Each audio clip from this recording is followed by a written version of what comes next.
Welcome back. The word Benghazi, by which I mean the city in Libya, has come to mean something very specific in the American media. Benghazi now seems to mean the September 11, 2012 attack at the city's U.S. consulate, which resulted in the deaths of 4 Americans, including Ambassador Chris Stevens. Last Sunday, the New York Times published an exhaustively reported reconstruction of the attack.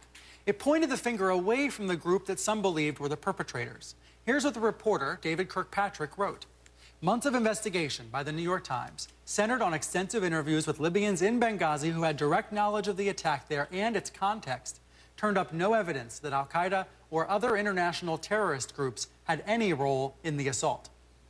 Kirkpatrick also concluded that a YouTube video ridiculing Islam was one of the reasons why the attackers stormed the U.S. compound. Conservative advocates have mocked that idea ever since it was first spoken aloud. Now, I worked at the Times for 6 years, so I know that a story like that one took months to report and write. It was taken very seriously by the editors there. But it almost completely contradicted the story that conservative media outlets have told about Benghazi. If you watched Fox News this week, this is what you saw. Segment after segment that tried to undermine the New York Times. One graphic right there read, "Not fit for print." Fox reporters said they had their own sources, mostly anonymous ones, that said al-Qaeda was involved. Talking heads suggested that the Times was trying to help Hillary Clinton by cleaning up what they see as a Benghazi scandal. To Bill O'Reilly, it was, quote, pure bull. Now, we asked Kirkpatrick to come on the show this week, but he was unavailable. So what's this all about?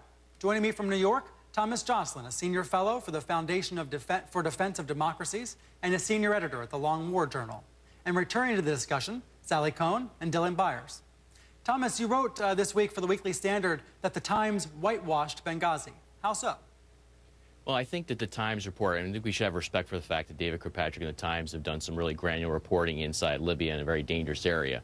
However, anybody who's familiar with the FBI's investigation or the U.S. investigation, not just conservatives, but also Democrats on the House Intelligence Committee, the Senate Intelligence Committee, have said that there are known al-Qaeda ties to the Benghazi attack. So it's not just a conservative versus the Times sort of storyline. The bottom line is that there are a lot of threads that were left out of the Times reporting that point to international actors, including some who are tied directly to al-Qaeda. In October, for example, the United Nations Security Council designated an Egyptian network led by a guy named Mohammed Jamal and found that the reports of his involvement, his network's involvement in Benghazi were credible. This is just one of many ties, I would say, to a broader international network that sort of were left out of the Times reporting. Here's one of the comments that Bill O'Reilly made. Of course, Bill O'Reilly, the biggest host on Fox News. Here's what he had to say a couple days ago. The Times also says, quote, "The attack does not appear to have been meticulously planned." Nonsense. For more than 2 hours, dozens of Islamic thugs used rocket-propelled grenades and automatic weapons to assault the U.S. mission compound in Benghazi.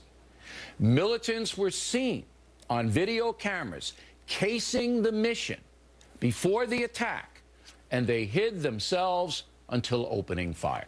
I guess the word meticulously is the paper's fallback, but it is pure bull. Thomas, what are the root reasons you think why there continues to be so much uncertainty about what happened that night? Well, I think there are a lot of reasons. I mean, once this enters the political realm, of course, you get all sorts of different arguments about what it means for politicians.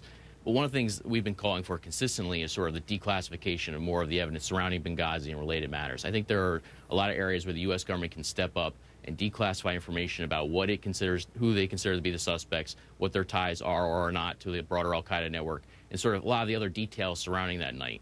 Don't leave it to just basically this partisan infighting, but let's actually see the actual facts about what the U.S. government knows about the suspects. Dylan, I want to read a quote from one of your colleagues, Blake Control, who wrote a column this week talking about Benghazi, and he said, "The volume of reporting on Benghazi is enormous, and that means alternative explanations are available to those seeking one." Would you agree with that? Is that a pretty fair assessment? Yeah, I think so. I don't think you will ever have as comprehensive a report about what happened in Benghazi as you would like. I'm sure there's a lot more out there. I will say the Times reporting is deep. The Times has a very strong team. Kirkpatrick is a very strong reporter. He unearthed a lot, and I think you have to take him seriously. And while I think that there's more to be reported, and I would welcome more reports on it, I think that the conservative blowback and the attempt to completely undercut this article says a lot more about the conservatives right now than it does about the New York Times. Sally, because Dylan mentioned that, I think it's worth bringing up. We saw the New York Times editorial page editor come out and say no to conspiracy theories. There was no connection between the news reporting and the opinion side of the newspaper here. What did you make of the fact that he came out and said that? Yeah, I found that somewhat troubling. I mean, there's this sort of trend that I think that kind of comes on the heels of conservatives for a long time arguing that there's this sort of liberal media bias.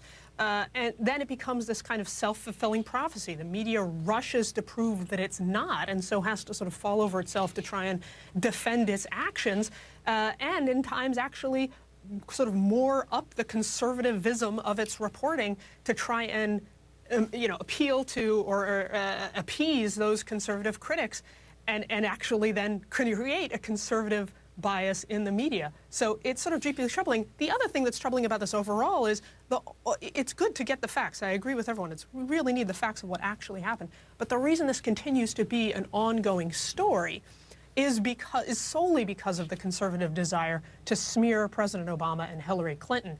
And so the lens through which every little granular piece of information is interpreted and misinterpreted and manipulated, I mean, they're attacking the New York Times for actually having sources on the ground and saying that they should have gone and interfered or done something to prevent the violence. That's ridiculous. It's preposterous. The story has sort of jumped the rail, frankly.